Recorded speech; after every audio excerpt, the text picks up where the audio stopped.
راه كاينين 3 بوطيات ولا 4 بوطيات اللي كيخلع ببرشلونه عيان مات والاخر اللي كيخلع عاوتاني في 6 واحد راه ساكت بعباد الله جيت الميريا وسط البحر البحر. شي حاجه يكون شي حاجه مؤخرا دابا هادي 3 ايام راه الباطو كان واقف في الميريا في البحر، لا ضوء لا ماء، والناس واقفين 56 ساعه وسط البحر ما عندهم حتى حاجه. وتدخل الملك ديال اسبانيا باش دخلوه على قاعده عسكريه وتم باش تعوضوا عباد الله. ما عمرت جينوفا هنا كنقول لك ما عمرت جينوفا ردت الفلوس وزادت 150 اورو. سي لا بروميير فوا. Jamais de la vie. Ils ont remboursé les billets. Ça fait presque 5 ans qu'on est avec eux. Jamais ils ont remboursé quelqu'un. Ils ont donné le prix de billet et 150 euros de plus. C'est pas Jamais. la société. C'est pas la société. Bah, c'est grâce à Mohamed VI. Parce qu'ils l'ont obligé, si vous avez continué sur cette ligne, ils l'ont posé quelques lois. Voilà, si vous êtes d'accord de tout ce qu'on dit là, c'est pas vous. Eux, ils ont dit pour cette société, si vous êtes d'accord avec tous les lignes qu'on va l'opposer, vous continuez sur ces lignes-là. Si vous n'êtes pas d'accord, on s'arrête là, ils vont trouver une autre ligne. C'est ça qu'ils ont arrivé avec eux. Et après, qu'est-ce qui va y arriver après, on ne sait pas. On est là. Déjà, il est bien déjà qu'ils ont envoyé un bateau pour le 9, déjà c'est pas mal. Vous deviez partir, Le 6. de Barcelone. Oui. Non, de 7. Non, la première fois c'est 7. Et après ils ont dit Barcelone. Et les gens ils ont parti à Barcelone. Après ils ont dit non à 7. Ils sont venus à 7. Après ils ont dit qu'il ne va pas partir à Nador, il va partir à Tanger. Après ils ont changé la vie. Il a dit non, il va partir à Nador. Le 9 à Nador. C'est compliqué. Et entre Satin et Nador, il y a 340 km. Voilà. Et moi je ferai les messages. سير صور هذا المره اللي فاتت. عاودي الهضره الحاج عاودي ماشي حاجه عندي عاود راه فيها الشجله. عاود لي. Voilà, tout le monde. Pour à chaque fois, parce qu'à chaque fois vous allez à Nador, non vous allez à Barcelone, non vous revenez à Nador, non c'est pas ça. Alors on a perdu notre congé et la voiture chargée, on ne peut pas la laisser dehors, on cherche où la mettre et voilà, on a galéré jusqu'à aujourd'hui. ميرسي. دابا كنحتاج مشكل دابا القضيه المهم غير بدانا في العمليه دابا الهضره عافاكم تكون وحده، الهضره تكون وحده. وي المهم دابا يهضروا مزيان. حنا غير بغينا محمد السادس الله يسرو يحل لنا هذه المشكله هذه الله يجزيه بخير مزيان. كل الامور هي مزيانه انهم دابا تقريبا 30 عام هذه ولا عند كنمشي ونجي عمري ما لقيتو شي باطو مزيان سوى اليوم كاع كلهم هذو ديال الطليان. اليوم تهلا فينا محمد السادس الله يسرو المهم خصها الامور تكون دابا ان شاء الله محمد السادس ان شاء الله نصروا حلينا المشكل دابا حلينا المشكل بعدا باش نمشيو نعيطوا مع العائلات ديالنا فهمتي هادشي كنشوفوا دابا ماشي كنشوفوا اليوم دابا راه حلينا المشكل الله يخليه لينا ويخلي الامه. عندنا واحد المشكل عاوتاني اللي كنعيشوه الان هو ان الخدامات الدراري اللي كيسافروا بزاف هاد الشركه الطاليان اللي طلب الحق ديالو كنعطيه غرامه ديال 500 اورو وتمنع عليه يبقاش يركب في هذا الباط. هذا لا ليست نوار. انا هذا ما كاينش هذا الشيء دوله كديرها ولا وانت انا باغي يركب كيدير التزام باش ما يدير الضغط. كاين ضغط عليهم الناس شو ما عليهم. خلاصه القول ديال التكل على الله. تفضل. Parce qu'on nous a dit que le roi Mansour, il a déjà acheté des bateaux, donc c'est pas vrai. Non, عيد ان شاء الله. ان شاء الله سوسيتي ان ماروكان. شاء الله. ولكن هذا الشيء ما خصناش نهضروا فيه، حنا ماشي سوقنا في هذا الشيء. بعد ان شاء الله. حنا دابا عندنا هذا المشكل من بعد هذا الشيء. هذا كاين ان شاء الله كاين. ولكن حنا ماشي بدات ديجا. دابا حنا ماشي توصف الخزيرات. ديجا دو باطو جزيره وان شاء الله طنجة مي اون جونفي ان شاء الله كاين ما كيقولوا قال لك راه يبداو من السبت غيبدا ان شاء الله vers le Maroc. France Maroc oui Ouais, oui Inch'Allah. ils vont commencer peu à peu.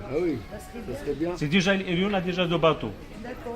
Mais le pire madame, ce qu'il a dit le monsieur, le pire si vous avez demandé votre loi avec cette société, tu trouves, au dernier moment, tu trouves c'est un liste qui s'appelle chez eux, c'est un liste noire. Ça veut dire que tu n'as pas le droit de traverser avec eux. Et tu payes 500 Et si tu veux euros y arriver de traverser avec eux, il faut que tu te payes 500 euros. Jamais on a vu ça.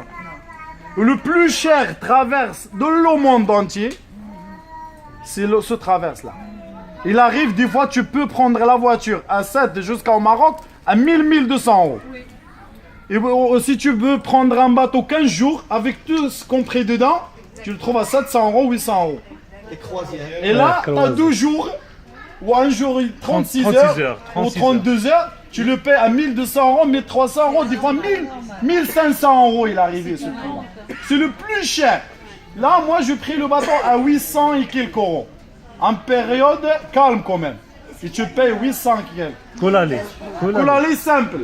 Il y a une diaspora marocaine à l'extérieur du Maroc. La diaspora, c'est important. Et si la diaspora, elle faisait quelque chose là-dessus sur le transport, pour dire que nous, les Marocains d'Europe, d'Italie, d'Espagne, de France, tout ça, on a besoin de traverser la Méditerranée, peut-être faire quelque chose avec la diaspora. Je ne sais pas s'il y a une direction. C'est ça qu'on demande. C'est cette lettre-là. On va essayer de demander ce qu'on veut, ce qu'on a besoin. Oui, La galère qu'on galère avec cette société. Oui, parce qu'en fait, ils ont le monopole. Donc, C'est eux qui ont le monopole, ils font ce qu'ils veulent avec les gens en fin de compte. C'est pour commencer. بسم الله كاين وقف بسم الله. رسالة إلى صاحب الجلالة محمد السادس نصره الله، رئيس منظمة محمد السادس للمغاربة المقيمين بالخارج. فبفضل الله تعالى ثم بتدخل صاحب الجلالة محمد السادس ملك المغرب نصره الله، وبعد المدة التي قضيناها في ميناء مدينة سات بفرنسا وهي 4 أيام، أي بعد تاريخ رحلة السفر التي كانت متوقعة في الثلاثاء 6 شتنبر 1916 وبعد حضورنا إلى مكتب الميناء أي ميناء سات بفرنسا بفرنسا نتفاجأ بأنه قد تم تأجيل الرحلة إلى يوم 7 شتنبر، وبضرورة تغيير الوجهة إلى ميناء برشلونة الإسباني، وباضطرار جل المسافرين الذهاب إلى ميناء برشلونة. ولما ذهبنا إلى هناك نتفاجأ بتغيير آخر للرحلة إلى يوم 9 شتنبر والرجوع إلى مدينة سات بفرنسا. تمت عودتنا إلى هذه المدينة وكلنا في حالة يرثى لها، وعندما نذكر يرثى لها فهناك عدة عوارض في يرثى لها. وعند وصولنا إلى الميناء نتفاجأ كذلك بأن الباخرة ستغير وجهتها إلى مدينة طنجة، بينما كانت وجهتها الأولى مدينة ناظور.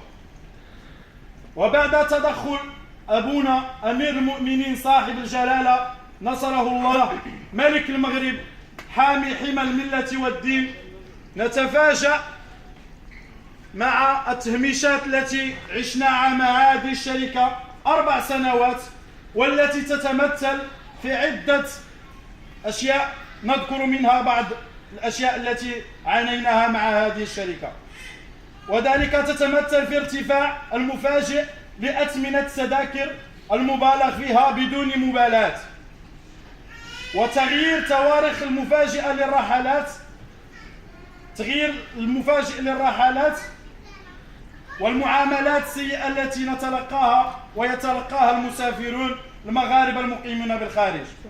وفي حالة إذا ما طالب أحد المسافرين بحق من حقوقه الذي يخولها له القانون الملاحي، يتم وضعه في اللائحة المسمى عندهم باللائحة السوداء، أي عدم ركوب في أي رحلة تابعة لهذه الشركة.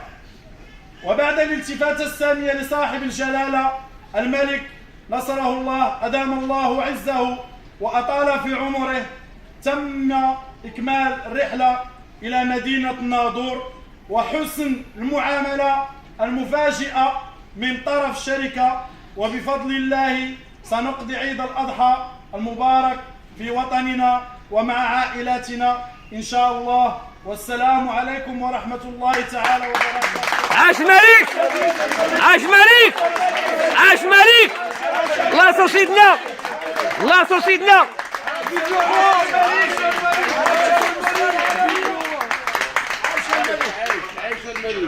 الله يخليك لينا.